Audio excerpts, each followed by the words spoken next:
నమస్తే, welcome to Telugu రాజ్యం. ఈరోజు మనతో పాటు ఉన్నారు సీనియర్ జర్నలిస్ట్ భరద్వాజ్ గారు. వారితో మాట్లాడేద్దాం. సార్ నమస్తే. నమస్తే సార్, గత 12 ఏళ్లుగా పార్లమెంట్లో కానీ లేదంటే ఆయన ఎక్కడ అవకాశం దొరికితే మోదీ గారు జవహర్లాల్ నెహ్రూని ఒక నిందితుడిని బాధితుడిని చేయటం, నిందితుడిగా చేయటం చూసాము. అంటే ఆయన విధానాలు కానీ ఆయన వల్లే కాశ్మీర్ని కోల్పోవాల్సి వచ్చిందని, లేకపోతే చైనాలో మన కాశ్మీర్లో ఒక భాగం చైనాకి అప్పనంగా ఇచ్చేశారని, ఈ విభజన తాలూకా గాయాలు కూడా ఆయన వల్లే అని, ఇట్లా అనేకం. సో ఈ నేపథ్యంలో ఆయన నిన్న మాట్లాడుతూ నెహ్రూ కలలు కన్న భారతాన్ని మనం సాకారం చేసుకోవాలని ఫస్ట్ టైం ఆయన మాట్లాడటం జరిగింది, గుర్తు చేసుకోవటం జరిగింది in a positive note. So ఎందువల్ల అంటారు అంటే కాక్రోచ్ జనతా పార్టీ చేపట్టిన ఉద్యమం ఆయనకి సెగ తగిలించిందా, లేదంటే ఇప్పుడు జెన్జీ యువతలో పర్టికులర్గా నెహ్రూకి కల్ట్ ఫాలోయింగ్ పెరుగుతుంది అనేది కొంత. నెహ్రూకి ఫాలోయింగ్ పెరుగుతుంది ఇలా కాదండి. వాళ్ళు ఒక పార్టీని పూర్తి స్థాయిలో పక్కకి జరపాలి అని అనుకున్నారు. కాంగ్రెస్ పార్టీ అనేటువంటి దాన్ని పూర్తిగా పక్కకి జరపాలి అనేది ప్రోగ్రాం.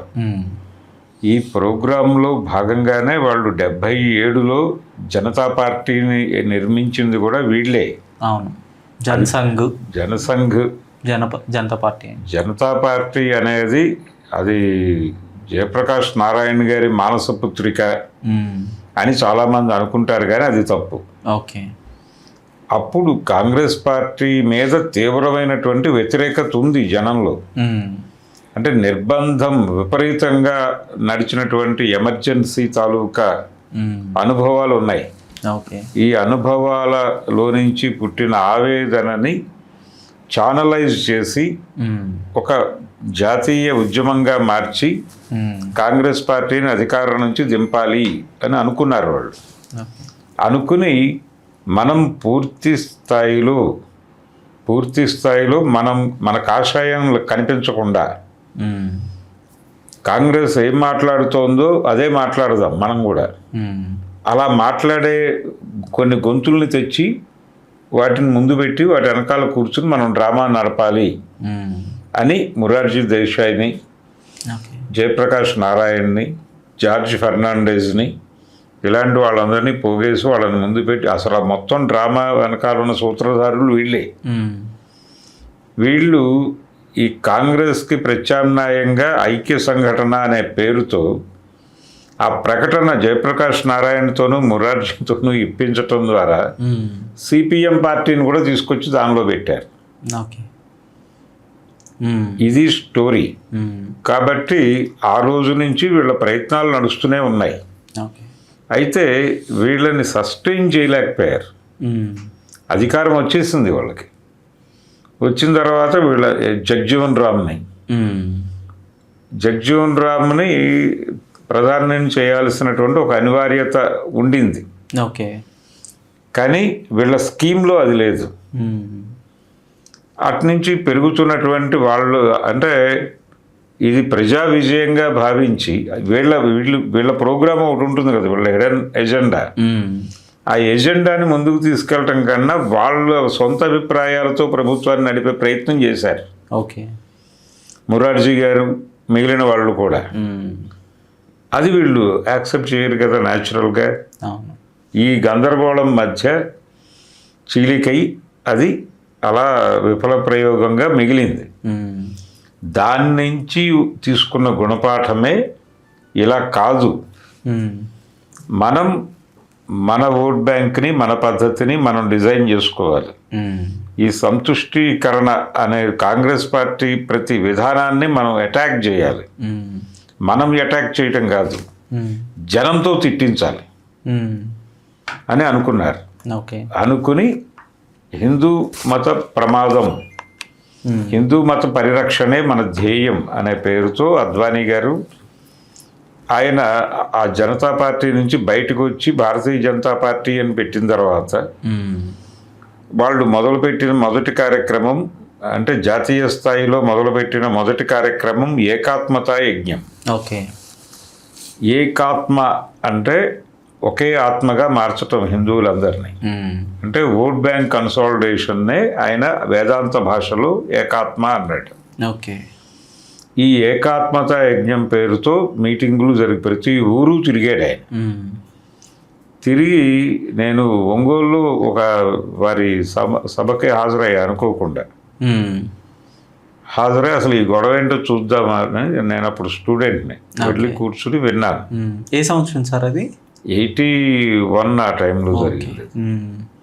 వెళ్ళాను. అంతకుముందు ఆర్ఎస్ఎస్ వాళ్ళు నిర్వహించినటువంటి అప్పుడు విపరీతంగా క్లాసెస్ కండక్ట్ చేసేవాళ్ళు వాళ్ళు.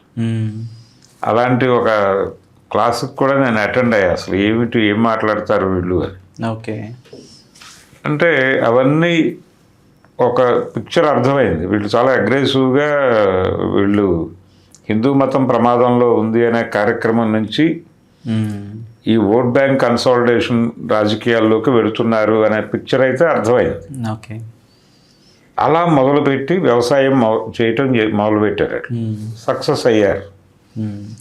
ఇక రామ జన్మభూమి, రాముడు పుట్టిన ప్రాంతం మనకి ఏమిటి పరిస్థితి, రాముడికే ఇక్కడ దిక్కు లేదా, ఇలా మొదలుపెట్టి రకరకాలుగా వాళ్ళు ప్రతిదీ ఇష్యూనే గోడలన్నీ నింపేసేవాళ్ళు. ఓకే. ఆర్టికల్ 370 రద్దు చెయ్యాలి అనే ఒక స్లోగన్ అప్పుడే పుట్టింది అది. అంతకు ముందు నుంచి ఉంది. ఓకే. అంతకు ముందు నుంచి. ఓకే. 1950s నుంచి 47 నుంచి. శ్యామ్ ప్రసాద్ ముఖర్జీ ఎప్పుడైతే అక్కడ మరణించాడో, ఓకే, ఈయన క్యాబినెట్లో ఉండి ఆయన కాశ్మీర్ లో వెళ్ళాడు. ఓకే. వెళ్ళి అంటే అక్కడ ఉద్యమ నాయకుడిని ఈ కాన్ఫరెన్స్ ఉంది కదా వాళ్ళ పార్టీ, అబ్దుల్లా షేక్ అబ్దుల్లాని జైలు నుంచి తీసుకొచ్చి నెహ్రూ గారు మాట్లాడుతున్న సందర్భం. నిజానికి అదే ఒక గందరగోళం. జవహర్లాల్ నెహ్రూ ఆల్రెడీ ఒక గొడవ చేస్తున్నాడు అక్కడ. అంటే ఇది వీళ్ళు ఇప్పుడు నెగిటివ్గా మాట్లాడతారు నెహ్రూకి వ్యతిరేకంగా. ఆయన కొంత మనం చేద్దాం, అక్కడ ప్రజాభిప్రాయ సేకరణ చేద్దాం, ఆ తర్వాత ప్రజల అభిప్రాయం ప్రకారం చేద్దాం, ప్రస్తుతానికి మీరు ఇలా ఉండండి, మీరు ప్రధానిగా ఉంటారు ఇక్కడ, ఇవన్నీ మాట్లాడాడు షేక్ అబ్దుల్లాతో నెహ్రూ గారు. వీటన్నిటినీ భూతద్దంలో ప్రపంచానికి చూపించి అక్కడి నుంచి వాళ్ళతో ఏదో ఈయనకి బంధుత్వం ఉందన్న దాకా మాట్లాడారు కదా. అవును. ఈయన హిందూ కాదు ముస్లిం, ఈయన ఐడెంటిటీ అని చెప్పడం అనే స్కీమ్ ఒకటి ఉంది కదా. అక్కడి నుంచి ఆ ప్రోగ్రాంలో భాగంగానే వీళ్ళు కాంగ్రెస్ పార్టీని అటాక్ చేశారు. అక్కడి నుంచి ఉంది. ఆ తర్వాత జనతా టైంలో ఒక సక్సెస్ చూశారు. ఆ సక్సెస్ ఎక్కువ కాలం నిలబడలేదు.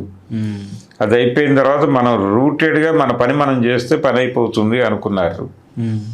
ఆ రూటెడ్గా పని చేయటం మొదలుపెట్టాడు. ఎలా చెయ్యాలి అనేది ఆయన ఒక రూట్ మ్యాప్ ఇచ్చాడు అద్వానీ గారు. ఆ రూట్ మ్యాప్ వర్కౌట్ అయింది. నెమ్మదిగా 2-3 రాష్ట్రాల్లో వాళ్ళ ప్రభావం కనిపించింది. ఇక అక్కడి నుంచి ఇదే మన సినిమా అనుకున్నారు, నిలబడ్డారు. నిలబడి ప్రతి దాని మీద దాడి. ఎవరు ఏం మాట్లాడినా దానిలో నుంచి ఏదో ఒకటి వెతికి అటాక్ అంటమే. ఆ రోజుల్లో సోషల్ మీడియా లేదు కాబట్టి రోడ్ల మీదకి వచ్చేయటమే, రోడ్ల మీదకి వచ్చి గొడవ చేయటమే. ఇప్పుడు వాళ్ళతో జాతీయ పార్టీ కాబట్టి కలవను అని ఎన్టీ రామారావు అనగానే ఎన్టీ రామారావు చేసిన 100 తప్పులను పుస్తకం వేసి ఊరూరా పంచటం, ఇలాంటి ఇలాంటి అటాక్స్ ఉండేవి. ఓకే. ఈ అటాకుల్లో వాళ్ళు తమిళనాడు నాయకుల మీద దాడి చేసేవాళ్ళు. ఈ కాంగ్రెస్ పార్టీని ఇది ఒక రకంగా ఇది ముస్లిం పార్టీ అనే నరేషన్ కూడా అప్పుడే మొదలైంది. ఆ ప్రాసెస్లోనే వీళ్ళు నెహ్రూని, ఇందిరాగాంధీని, ఫిరోజ్ గాంధీని. సో 80లో బీజం పడింది వీటన్నిటికీ పీక్స్లో. ఓకే. దీన్ని ఒక ఉద్యమ స్ఫూర్తితో తీసుకెళ్ళాలి అనే ప్రోగ్రాం మొదలైంది 80లో. బట్ 80లో కదా వాళ్ళు ఓడిపోయింది. ఇప్పుడు 77లో ప్రభుత్వం ఏర్పడింది, 80లో జరిగిన ఎన్నికల్లో ఇందిరాగాంధీ తిరిగి గెలిచేసి ప్రధాని అయిపోయింది. అప్పుడు ఇందిరాగాంధీని దించడం అనేది మళ్ళీ ప్రోగ్రామ్ అయింది వాళ్ళకి.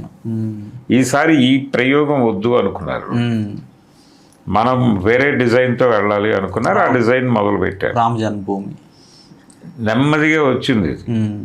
92 నాటికి వాళ్ళు బాబ్రీ మసీదుని కూలగొట్టారు.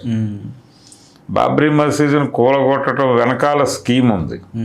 అది ఎట్లా సార్, అది ఎలా ఆర్గనైజ్ చేయగలిగారు బాబ్రీ మసీదుని కూల్చివేత వరకు? అప్పటికే ఈ శాఖలు విస్తరించడం లేదా రూటెడ్గా పిలుపులు ఇస్తారండి వాళ్ళు. చాలా ఇప్పుడు కరసేవ అన్నారు, కానీ సాధారణ దేశ ప్రజల్లో కానీ సాధారణ హిందువుల్లో కానీ లేదు ఆ భావన. అది బాబ్రీ మసీదు తీసుకెళ్తారండి, వెళ్ళింది. ఓకే, చెప్పగా వింటారు కదా.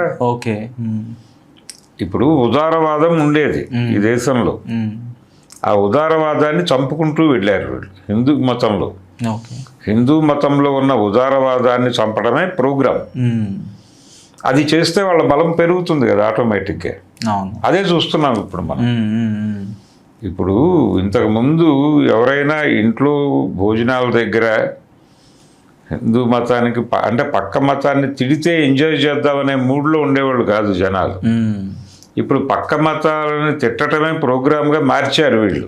అవును, డైనింగ్ టేబుల్ డిస్కషన్స్లో కూడా మతాన్ని తీసుకొచ్చేసారు. అవును, ఆ లెవెల్కి తీసుకెళ్ళటం అనేది వీళ్ళ విజయం. దాన్ని ఎదుర్కోవటంలో అవతల శక్తులు విఫలమైనాయి. అవును, ఖచ్చితంగా. ఆ ఫెయిల్యూర్ ఇది ఆ రోజునే మొదలవ్వాలి. ఏ రోజున మొదలవ్వాలి? ఏకాత్మత యజ్ఞానికి ప్యారలల్గా ఒక కల్చరల్ ప్రోగ్రామ్ జరిగి ఉండాలి.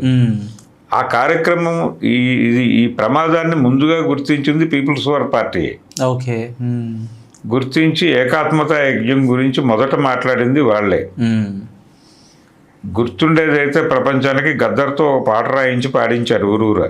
ఓకే, యజ్ఞంలో యజ్ఞం అంట, ఏకాత్మ యజ్ఞం అంట అని ఒక పాట ఉంది. అందులో టోటల్గా అసలు అద్వానీ గారి స్కీమ్ ఏమిటి అనేది చెప్పే ప్రయత్నం చేశారు. ఓకే, దాని మీద డిస్కషన్స్ మొదలైనాయి. ఈ కాంగ్రెస్ పార్టీ వాళ్ళు వీళ్ళు కూడా వెళ్ళి కూర్చునేవాళ్ళు అక్కడ, ఏది ఆ ఏకాత్మత యజ్ఞంలో. లేకపోతే మనం హిందువులతో అసోసియేషన్ కోల్పోతామేమో అని వీళ్ళు భయపడ్డారు. ఓకే, ఈ ప్రమాదాన్ని కూడా మాట్లాడారు వీళ్ళు. పీపుల్స్ వారు ఏదో జరగబోతోంది, ఒక బీభత్సమైన స్కీమ్తో రంగంలోకి వచ్చాడు. ఆయన ఊరికనే తిరగట్లేదు, ప్రతి ఊరు ఆయన ఊరికే జరగట్లేదు. ఇదేదో పెను ప్రమాదానికి దారితీస్తుంది, ఒళ్ళు దగ్గర పెట్టుకుని ఉండండి అని.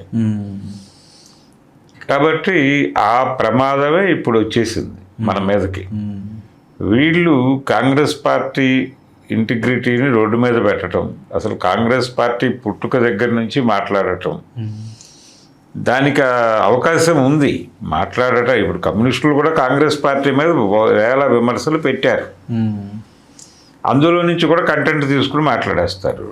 ఓకే, వీళ్ళకి ఏది ఇది ఇబ్బంది కాదు, ఎవరి నుంచి అయినా చోరీ చేస్తారు. అలా రకరకాల అభిప్రాయాలు తీసుకుని ఇప్పుడు జవహర్లాల్ నెహ్రూని అసలు ఈ దేశాన్ని వాళ్ళు బాబ్రీ మసీదు కూల్చడంలో వాళ్ళు చెప్పదలుచుకుంది, ఈ దేశం మీద పట్టు కోల్పోయింది కాంగ్రెస్ పార్టీ. ఓకే, మా కంట్రోల్లోకి వచ్చేసింది ఈ దేశం. ఈ భారతదేశంలో ఇప్పటికీ 84% హిందూ ఓట్ బ్యాంక్ ఉంది. ఈ 84% ప్రజల బుర్రలు మా కంట్రోల్లో ఉన్నాయి. మేం చెబితే వింటారా, వాళ్ళు చెబితే వింటారా?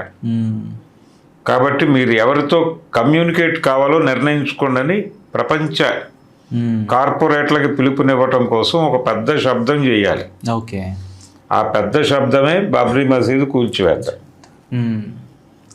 ఇలా వాళ్ళు దాన్ని కూల్చేసి కమ్యూనికేషన్ ఇచ్చేశారు. అక్కడి నుంచి మొదలైన అల్లిక, ప్రపంచ అల్లిక. ఆ అల్లికలో వాళ్ళు అంతర్జాతీయ సమాజము, విశ్వగురువు, ఈ వ్యవహారాలు, డ్రామాలు, ఆ డ్రామాలన్నీ కలిపి వీళ్ళు ఇప్పుడు 3 ఎన్నికలు గెలిచి 4వ ఎన్నిక కూడా గెలిచేస్తున్నామనే ఇంప్రెషన్తోనే ఉన్నారు కదా మొన్నటిదాకా. మొన్న జరిగినటువంటి 5 రాష్ట్రాల ఎన్నికలు వాళ్ళలో కాన్ఫిడెన్స్ను విపరీతంగా పెంచాయి. అంతా బాగానే ఉంది, ప్రపంచం మన కంట్రోల్లోకి వచ్చేసింది, ఆపరేషన్ కగార్ సక్సెస్, చంపేశాం అందరినీ, ఈ ఒక ఉన్మాదపు ఆనందంలో ఉన్నారు వాళ్ళు. ఈ ఉన్మాదపు ఆనందోన్మాదంలో ఉన్న టైంలో ఈ కాక్రోచ్ జనతా పార్టీ అనేది వీళ్ళని గిచ్చటం మొదలుపెట్టింది. ఓకే. ఈ గిచ్చటంతో సర్లే దీన్ని చంపేయగలం మనం అని అనుకున్నారు. అది కాకపోవడానికి కారణం ఏంటంటే స్టూడెంట్స్ వాళ్ళు. అవును. విద్యార్థులు కదలకుండా చేయటం అనే కార్యక్రమం 90 నుంచి చేస్తున్నారు. కాబట్టి ఇదేంటి సడన్గా ఇప్పటికీ యాక్టివ్గా ఉన్న స్టూడెంట్ యూనియన్ అన్ని సంఘాలకి యాక్టివ్గా ఉన్నది ఏబీవీపీనే. ఎస్ఎఫ్ఐ ఏఐఎస్ఎఫ్లు కూడా కాదు. ఓకే. అంటే ఈ 90 తర్వాత ఈ కార్పొరేట్ విద్యా విధానం వచ్చేసిన తర్వాత విద్యార్థులు కోళ్ళ ఫారం చదువుల్లోకి వెళ్ళిపోయిన తర్వాత వాళ్ళ కమ్యూనికేట్ అవటమే విద్యార్థి సంఘాలకు కుదరని ప్రపంచం అయిపోయింది. అవును. అయిపోయిన సమయంలో కూడా విద్యార్థులతో రెగ్యులర్ కమ్యూనికేషన్లో ఉంటుంది ఏబీవీపీనే. మీరు ఎనీ కార్పొరేట్ కాలేజీ స్టూడెంట్తో మాట్లాడండి, వాడు ఏబీవీపీతో లింకులో ఉంటాడు. ఇలా వాళ్ళలోకి జొరబడ్డారు. అయినప్పటికీ ఈ ఉద్యమం మొదలైంది, ఈ ఉద్యమం వచ్చింది. దాంతో భయం వేస్తుంది వాళ్ళకి. ఇది ఏమిటి, మన సినిమాకి శుభం కార్డు రాసేది విద్యార్థులేనా అనే భయం వచ్చేసింది వాళ్ళకి. ఆ భయంతో ఇప్పుడు ఈ ప్రచారం ఉధృతం చేశారు. కాంగ్రెస్ పార్టీ ఇప్పుడు నిన్న జరిగినటువంటి స్వతంత్ర దినోత్సవ వేడుకల సందర్భంగా సోనియా గాంధీ గారు ఆవిడకు ఉన్నటువంటి అనారోగ్యం ప్రపంచానికి తెలుసు. ఆవిడ ఆ అనారోగ్యంతోనే అక్కడ నిలబడి ఉన్నారు. నిలబడలేని పరిస్థితుల్లో వాళ్ళు ఆవిడ ఆరోగ్యం కోసం, అంటే ఏదైనా జరిగితే ఎవరి జవాబుదారీ, అందుకని నిలబడలేరు కాబట్టి ఆపి ఆవిడని తీసుకెళ్ళారు. అది నడుస్తూ ఉండగా ఆవిడ ఎలా కూర్చుంటుంది? అది మళ్ళీ ఇష్యూ చేస్తారు కదా మీరు రోడ్ల మీద పెట్టి. ఇప్పుడు ఈ ఆపటం అనే దాన్ని ఇష్యూ చేశారు. ఆవిడ నీరసంగా కనిపించారు అక్కడ, క్లియర్గా పిక్చర్లో ఉంది అది. దాన్ని పట్టుకుని ఆవిడ వాంటెడ్గా అది వినేసరికి సోనియా గాంధీ గారికి ఆ శరీరం మొత్తం ఒక చిరాకుతో అసహ్యంతో నిండిపోయిందట. ఏది, ఈ భారతదేశము ఈ సంస్కృతి గురించి కొత్తగా వీళ్ళు జోడించినటువంటి చరణాలు, ఈ చరణాలు వింటుంటే ఆవిడలో ఉన్న దేశద్రోహి తట్టుకోలేకపోయిందట. తట్టుకోలేక కంపరం ఎత్తిపోయి ఇంకా ఆపండి అని ఆవిడ అరిస్తే అప్పుడు ఆపినట్టుగా చెప్తున్నారు వీళ్ళు బయట. అసలు అంత పరిస్థితి ఉందా ఆవిడకి అనేది మీరు ఒకసారి చూస్తే అర్థమవుతుంది. ఆ వీడియో చూస్తే ఇంత టార్గెటెడ్గా దాడి చేస్తున్నారు. గాంధీని టార్గెట్ చేస్తున్నారు, నెహ్రూని టార్గెట్ చేస్తున్నారు, కాంగ్రెస్ పార్టీ ఇంటిగ్రిటీని టార్గెట్ చేస్తున్నారు, రూట్స్లోకి వెళ్ళి కొడుతున్నారు.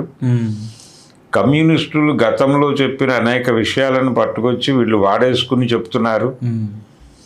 ఇన్ని కలిపి కాంగ్రెస్ పార్టీని చంపేయాలి, రూటెడ్గా చంపేయాలి. అది థియరిటికల్గా అసలు ఏ విధంగానూ దానికి ఏ రకమైన ఉనికి ఉంచకూడదు. సార్, ఈ దేశంలో కాంగ్రెస్ పార్టీ చరిత్ర చూసుకుంటే 140 సంవత్సరాలు, దాదాపుగా 1885 సంవత్సరంలో ప్రారంభమైంది. బట్ స్టిల్ ఈ రోజు కూడా కొనసాగుతుంది యాక్టివ్గానే. మనం కనుమరుగైతే అనుకున్న పరిస్థితి నుంచి ఈరోజు యాక్టివ్గా ఒక 100 సీట్లు అయితే తెచ్చుకోగలిగారు. యూపీ, మహారాష్ట్ర లాంటి ప్రాంతాల్లో వాళ్ళ బలాన్ని నిరూపించుకున్నారు. సో ఈ దేశంలో కాంగ్రెస్ పార్టీని నిర్మూలించడం సాధ్యమా? బీజేపీకి సాధ్యపడుతుందా హిందుత్వ శక్తులకి? అంటే ఒక టైంలో రాహుల్ గాంధీ గారు కొంచెం తనని తాను మోరు హిందూగా ప్రొజెక్ట్ చేసుకునే ప్రయత్నం చేశాడు, కానీ ఆ తర్వాత ఆయన కొంచెం ఆయనలో అవేర్నెస్ పెరిగింది. ప్రస్తుతం ఎలా ఉండాలో అలా ఉండే ప్రయత్నం చేస్తున్నాడు కానీ ఇంకా మారాల్సిన అవసరం అయితే ఉంది. ఓకే, ఎలాంటి మార్పులు రావాలంటారు ఆయనలో? అంటే ప్రజల్లోకి వెళ్ళి మాట్లాడాల్సిన విషయాలు మాట్లాడాల్సిన ప్రాంతంలోకి వెళ్ళి మాట్లాడలేకపోవడం అనేది జరుగుతోంది. మొన్న జంజీ వాళ్ళ కాక్రోచ్ జనతా పార్టీ మూమెంట్ అప్పుడు కొంచెం ఎక్స్పోజ్ అయింది. అది ఎక్స్పోజ్ అవడం అంటే ఆయన ఏదో చెప్పుకున్నాడు, దానికి ఒక జస్టిఫికేషన్ డైలాగ్ మనం పెడితే మన కలర్ వచ్చేస్తుంది, వాళ్ళు అలా ఉద్దేశం ఏదో చేద్దాం అనుకుంటున్నారు అనే మాట అన్నాడు. కానీ ఇప్పుడు వాళ్ళేమో అది మావోయిస్టు కార్యక్రమంగా మాట్లాడే ప్రయత్నం చేశారు. అక్కడికి ఆ ఐడియాలజీతో ఉన్న వాళ్ళు ఎవరైనా వెళితే అది ఇబ్బంది కావచ్చు కాక. మీకేమైంది? కానీ కొంతమంది కాంగ్రెస్ నేతలు అయితే వెళ్ళారు కదా సార్ అక్కడికి. ఇప్పుడు జగన్మోహన్ రెడ్డి జంతర్ మంతర్లో వెళ్ళినప్పుడు కూడా అఖిలేష్ యాదవ్ లాంటి వాడు వెళ్ళి మాట్లాడి వచ్చాడుగా. అవును, అలా వెళ్ళి రావటం వేరు. ఓకే, మీరు ఒక ప్రోగ్రామ్గా దాని గురించి ఒక ప్రాపగాండా విడిగా చేయండి. మీరు అక్కడికి వెళ్ళక్కర్లేదు, మీ వాయిస్ రైజ్ చేసి వినిపించాలి కదా. ఏదో కార్యక్రమం మీరు దేశవ్యాప్తం చేయాలి కదా. దాన్ని మీకు నెట్వర్క్ ఉంది కదా, మీ నెట్వర్క్ని మీరు ఎందుకు మూవ్ చేయలేదు ఆ విషయంలో అనేది నా ప్రశ్న. ఓకే, అది చేసుంటే ఎంత అద్భుతంగా ఉండేది. ఇప్పుడు ఈ వాతావరణంలో ఒంటరి అయిపోయింది కదా అది. ఇప్పుడు ఆంధ్రప్రదేశ్లోను తెలంగాణలో రాహుల్ గాంధీ గారి అరెస్టుకి నిరసనగా మాత్రమే వాళ్ళు బయటకు వచ్చి మాట్లాడారు. కాక్రోచ్ మూమెంట్ పట్ల వాళ్ళు ఏ వైఖరి కలిగి ఉన్నారు ఇక్కడ ఉన్నటువంటి రేవంత్ రెడ్డి గారు అనేది చూసాం కదా. ఎస్ఎఫ్ఐ కుర్రాళ్ళు గవర్నర్ గారికి విజ్ఞాపన పత్రం తీసుకెళ్తుంటే రాహుల్ గాంధీని గుంజినట్టే గుంజారుగా ఈ పిల్లల్ని కూడా రోడ్ల మీద వేసి చూసాంగా మనం. కాబట్టి ఈ జరుగుతున్న కుట్ర ఏంటంటే మనుషుల బుర్రల్ని కంట్రోల్లోకి తీసుకున్నారు వాళ్ళు. హిందూ అనేటువంటి ఒక సాఫ్ట్వేర్తో, హిందుత్వ అనే సాఫ్ట్వేర్తో వాళ్ళు అదొక ఆపరేటివ్ సిస్టమ్. ఆ ఆపరేటివ్ సిస్టమ్ వాళ్ళు ప్రతి మనిషిలోకి అలా పంపిస్తారు, కనెక్ట్ అవుతుంది, వాళ్ళ సిస్టంలోకి వచ్చేస్తాడు వాడి బుర్ర. ఇలా బ్రెయిన్ కంట్రోల్ టెక్నాలజీ నడుస్తోంది ఇక్కడ. దీని మీద ఒక ప్రోగ్రాం ఉండాలిగా పార్టీకి, కాంగ్రెస్ పార్టీకి ఒక విధానపరమైన ప్రోగ్రాం ఉండి మీరు జాతీయ స్థాయిలో మీ క్యాడర్ని ఆర్గనైజ్ చేసి కూర్చోబెట్టి క్లాసులు జరిపి దీన్ని జనంలోకి తీసుకెళ్ళండిరా మహాప్రభు. అంత నెట్వర్క్ ఉన్న పార్టీ ఇంకోటి లేదు కదా. మీరు కమ్యూనిస్ట్ పార్టీలతోనూ వీటన్నిటితోనూ ఐక్య సంఘటనలు ఎందుకు నిర్మించరు? ఎక్కడికక్కడ అందరినీ కూర్చోబెట్టి మీరు ధైర్యం ఇచ్చి భరోసా ఇచ్చి నడిపిస్తే నడవదా సినిమా? వాళ్ళు 100 ప్రజా సంఘాలు పెట్టారు, 100 మించి ప్రజా సంఘాలు పెట్టిన చరిత్ర ఉంది బీజేపీకి. వీళ్ళు ఉన్న సంఘాలని ప్రాపర్గా మేనేజ్ చేసుకోలేకపోతున్నారు. ఎన్ఎస్యుఐ కానీ ఏదీ లేదు. వాళ్ళు ఒక రకమైనటువంటి నిస్తేజం ఆవరించి ఉంది దాన్ని. సార్ వాళ్ళకి ఒక మంచి అవకాశం వచ్చింది 2004 నుంచి 2014 వరకు సంస్థాగతంగా పార్టీని కానీ పార్టీ వ్యవస్థని కానీ మొత్తం ఒక రివ్యాంప్ చేసుకొని ఒక రాడికల్ చేంజెస్ తీసుకొచ్చి రూటెడ్గా బలపరుచుకునే అవకాశం దొరికింది. కానీ అయినప్పటికీ కూడా వాళ్ళ అంటే గందరగోళం, థియరిటికల్ గందరగోళమే. ఇప్పుడు మొదట 5 ఏళ్ళునేమో ఆయన మోరు హిందూగా కనిపించాలనే పిచ్చిలో మోడీ గారు వెళ్ళని గుళ్ళు ఏవో లిస్ట్ అవుట్ చేసి ఆ గుడికి వెళ్ళి బొట్లు పెట్టేసుకుని ఆయన అదొక సినిమా నడిచింది. అది టైం కిల్లింగ్ అయిపోయింది కదా. ఆ తర్వాత తిరిగి ఆయన విషయాన్ని అర్థం చేసుకుని ఆ టైంలో ఆయన చేసిన ప్రతి విన్యాసాన్ని వీళ్ళు ట్రోల్ చేసి ఆయన పరువు తీశారు కదా. ఆయన్ని పప్పు అని చెప్పి ప్రూవ్ చేయడానికి కోట్ల రూపాయలు సోషల్ మీడియా మీద ఖర్చు పెట్టారు కదా. ఎక్కడా కౌంటర్ ప్రోగ్రామ్ లేదు కాంగ్రెస్ నుంచి. ఒక అగ్రెసివ్ క్యాంపెయినింగ్ ఉండాలి కదా. ఆ అగ్రెసివ్ క్యాంపెయినింగ్ ఇందిరాగాంధీ గారు చేసేవారు అలాగే. ఓకే, అంటే ఆవిడ ప్రశ్నించే వాళ్ళని ఆవిడ కూడా దేశద్రోహులని ప్రొజెక్ట్ చేసేవారని విన్నాను నేను. అది ఉంటుంది, అది ఉండబట్టే కదా అందరినీ లోపలేస్తుంది కదండి. ఎవరిని వదిలిపెట్టింది? ఆర్ఎస్ఎస్ నుంచి ఆర్ఎస్యూ వరకు అందరినీ లోపలేస్తుంది ఆవిడ. అంటే పబ్లిక్ పర్సెప్షన్ని మార్చడం కానీ లేదంటే ప్రాపగాండా క్రియేట్ చేయడం కానీ ఆవిడ యాక్టివ్గా చేసేదా సార్? ఆవిడ తర్వాత 3 ఏళ్లలో ఎలా అధికారంలోకి రాగలిగింది? ఆవిడ కాంగ్రెస్ పార్టీలోంచి బ్రహ్మానంద రెడ్డి బయటికి పంపించేసిన తర్వాత ఆవిడ అంత ప్రభావం ఎలా వేసింది, తిరిగింది ఆవిడ దేశం అంతా. తిరిగింది, ఒక ఎమోషన్ ని జనరేట్ చేయగలిగింది ఆవిడ పబ్లిక్ మూడ్ నే మార్చేసింది. ఒక ఫారెస్ట్ ఏరియాలో నుంచి వెళుతూ టైం లేదు ఆవిడకి, ఒక పెద్ద మీటింగ్కి వెళ్ళాలి ఆవిడ బీహార్లో. ఆ మీటింగ్కి వెళ్ళే మార్గం కొంచెం ఫారెస్ట్ ఏరియా. నైట్ వెళ్ళటం అంత మంచిదా కాదా అనే చర్చ జరిగింది. ఆవిడ కాంగ్రెస్లో లేదు అప్పుడు, బహిష్కృత నేత. అప్పుడు పార్టీ పెట్టలేదు మళ్ళీ కొత్తగా. ఆవిడ పార్టీ అప్పుడే ఆలోచనలు నడుస్తున్నాయి. ఓకే. అందులో భాగంగానే ఆవిడ అక్కడ కొంతమందిని కలవాలి అనుకుని ఒక మీటింగ్ ఏర్పాటు చేసుకుని అక్కడికి వెళ్తున్నారు. వెళ్తుండగా ఆవిడ ఒక వేరే ఆలోచన చెప్పింది. ఏం వద్దు, మనకేం పెద్ద జనం లేరు, ఏం అక్కర్లేదు, ఒక ఫ్లడ్ లైట్ పెట్టండి జీప్కి. ఓకే. ఆ ఫ్లడ్ లైట్లో నేను త్రూట్ జర్నీ నిలబడుకుంటాను అలాగే. ఓకే. సో కొంత డ్రామా కూడా యాడ్ చేసింది ఆవిడ. అంటే నేను ఒక స్టోరీ చదివాను, మంగళగిరికి కూడా వచ్చారంట 1900. ఆవిడ వస్తారు, ఆవిడ దివిసీమ వచ్చారు కదా. దివిసీమ 77లో దివి తుఫాన్ వచ్చినప్పుడు ఆవిడ అధికారంలో లేరు. ఓకే. అధికారం పోయింది, పార్టీ నుంచి బహిష్కరణకు గురైంది. ఆవిడ విజయవాడ సెంటర్కి వస్తే వెంగళరావు గారు ఇందిరాగాంధీకి వ్యతిరేకప్పుడు రెడ్డి కాంగ్రెస్ వారు బ్రహ్మానంద రెడ్డి గారి కంట్రోల్లో ఉన్నాడు. ఆవుదూడ కాంగ్రెస్. ఒక్క గవర్నమెంట్ గెస్ట్ హౌస్ కూడా ఆవిడకి దొరకనివ్వాల. ఓకే. అంటే అంత పవర్లెస్ అయిపోయింది ఇందిరాగాంధీ అప్పటికి. వాంటెడ్గా హోల్డ్ చేశారు, చేసి కుదరదు అని చెప్పేశారు. ఓకే. అప్పుడు నాదెండ్ల భాస్కర్ రావు ఒక ఇల్లు ఏర్పాటు చేసి అక్కడ ఆవిడతో అక్కడ రెస్ట్ తీసుకుని, ఓకే, అక్కడి నుంచి ఆవిడ ఏ ప్రోగ్రామ్ డిజైన్ చేసుకుని ఎవరెవరిని కలవాలి అంటే అక్కడ బాధితుల్ని పరామర్శించడంతో పాటు కొంతమందికి కొన్ని బాధ్యతలు అప్పచెప్పడం లాంటి పనులు కూడా చేయాలి కదా ఆవిడ. ఆ చేయటానికి సంబంధించిన ఒక ప్రోగ్రామ్ సార్ట్అవుట్ చేసుకోవడానికి ఒక ప్లేస్ ఉండాలి కదా. ఆ ప్లేస్ లేకుండా చేసే ప్రయత్నం చేశారు వీళ్ళు. ఓకే. కాంగ్రెస్ ప్రముఖులు అందరూ కూడా బ్రహ్మానంద రెడ్డి కాంగ్రెస్ లోనే ఉన్నారు సార్ అప్పుడు? ఉన్నారు. ఓకే. కొంతమంది కొద్దిమంది మాత్రం ఉన్నారు. ఓకే. ఇందిరాగాంధీ వైపు కొద్దిమంది వచ్చారు, వాళ్ళలో ప్రముఖుడు నాదెండ్ల భాస్కర్. చెన్నారెడ్డి సార్ మరి అందరూ ఉన్నారు అక్కడ. ఆ ఏరియాలో ఉన్నవాడు ఈయన. ఓకే. ఓకే. సో ఆయన ఏర్పాటు చేశాడు. ఆవిడ అక్కడే అదే ఆ సెంటర్గా చేసుకుని అక్కడికే తనని కలవాలనుకున్న వాళ్ళని పిలిచి మాట్లాడి అక్కడ పరామర్శ కార్యక్రమం అయిపోయిన తర్వాత అసెంబ్లీ ఎలక్షన్స్ వస్తున్నాయి. ఓకే. 78 అసెంబ్లీ ఎలక్షన్స్కి రంగం సిద్ధం అవుతోంది ఆంధ్రప్రదేశ్లో. ఎవరిని నిలబెట్టాలి అనే దానికి సంబంధించి కూడా ఆలోచించండి అని కోస్తా జిల్లాల్లో ఎవరెవరు ఉంటారో అబ్జర్వ్ చేయమని పురమాయించింది దీనికి. ఓకే. నాదెండ్ల భాస్కర్ రావు.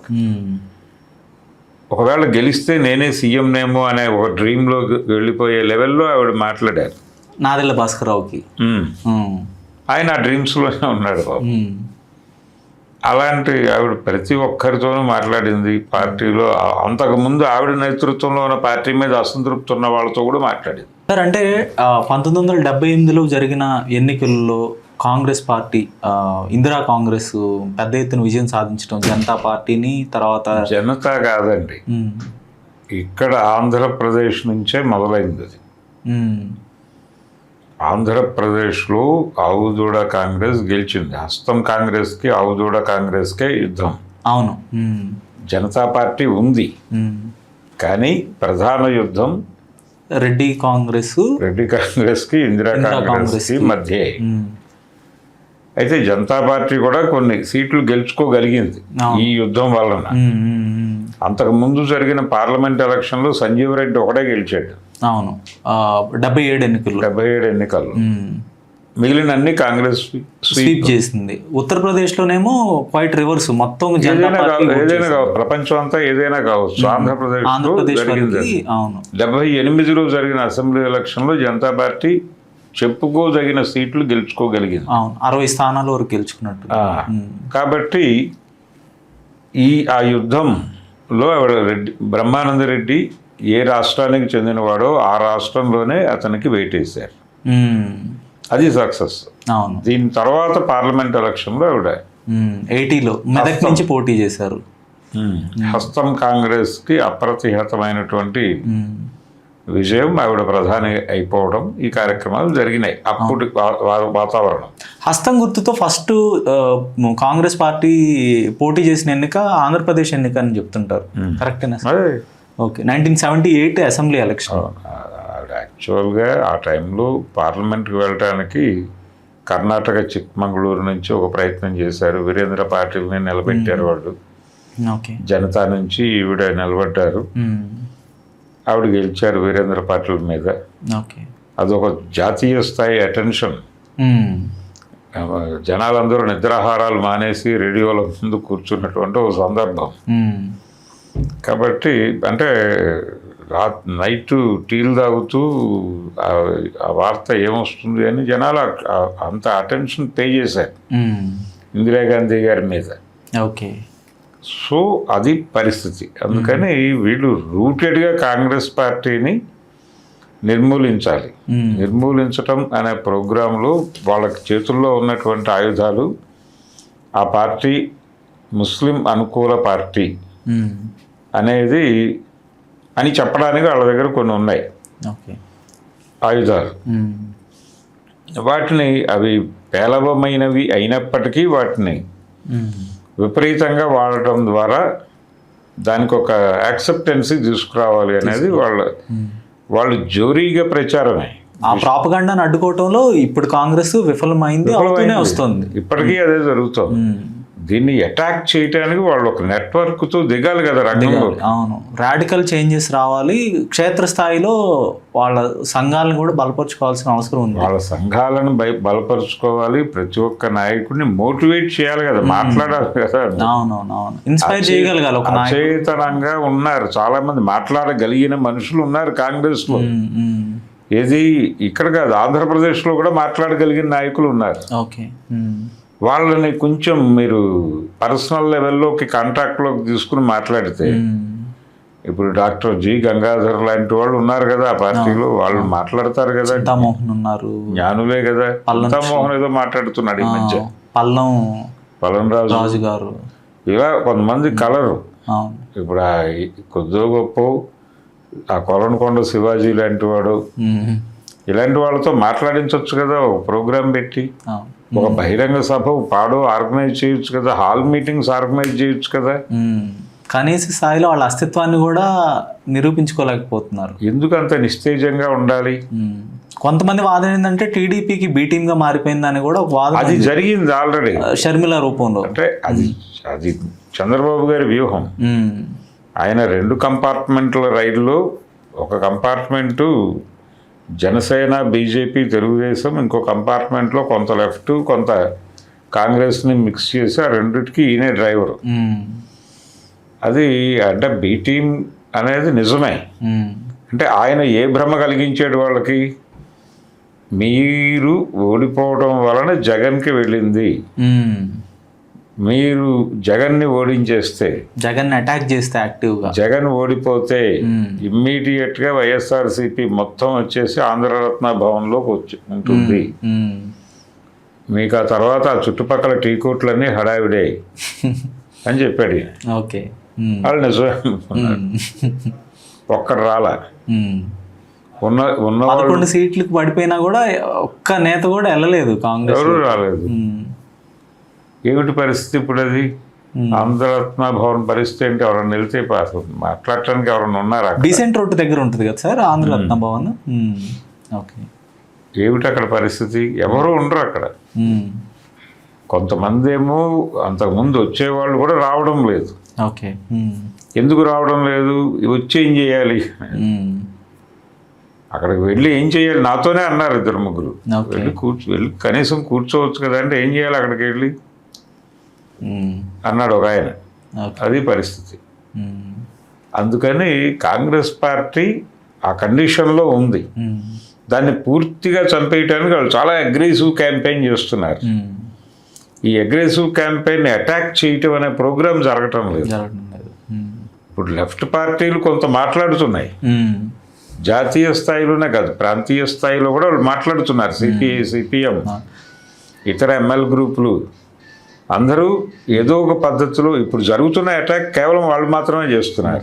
ఇంకొకటి గమనించాను సార్ నేను, ఆ మోడీ విధానాలు, బీజేపీ హిందుత్వ విధానాలు, వీటిని విమర్శించడంలోనే కాలం గడిచిపోతుంది. అసలు పోనీ వాళ్ళు లేని పక్షంలో మీకు ప్రజల అధికారం ఇస్తే మీరేం చేస్తారు అనే ఒక వాయిస్ని అయితే వీళ్ళు తీసుకెళ్ళలేకపోతున్నారు జనంలోకి. అంటే ప్రజలకు ప్రామిస్ చేయలేకపోతున్నారు. అధికారం ఇస్తే ఏం చేస్తారు అనేది చాలా పెద్ద గొడవ.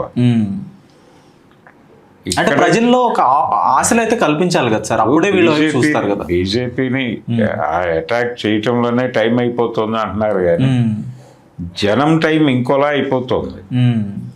అంటే వీళ్ళు కాదని వాళ్ళని, వాళ్ళు కాకపోతే వీళ్ళని ఎన్నుకుంటూనే వీళ్ళ జీవితాలు వెళ్ళిపోతున్నాయి. వాళ్ళు వచ్చినా వీళ్ళు వచ్చినా వరల్డ్ బ్యాంక్ రాజకీయమే నడుస్తుంది ఇక్కడ.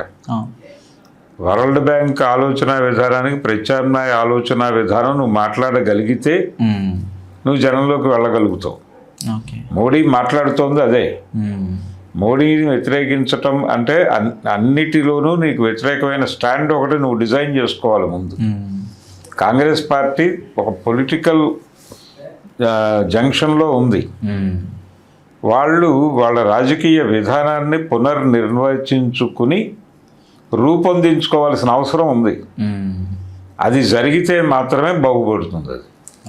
అదర్వైజ్ వాళ్ళు కొట్టే దెబ్బలకి అది ఏమైనా అయ్యే అవకాశం ఉంది. ఓకే, ధన్యవాదాలు sir. Thank you. Hello, Telugu రాజ్యం ఛానల్ చూస్తున్నారా? సామాజిక, రాజకీయ, జీవన చిత్రణే తెలుగు రాజ్యం. అతిశయోక్తులు, అసత్యాలు ఉండవు. రాజకీయ కోణం కాదు, ప్రజా కోణమే కొలబద్ద.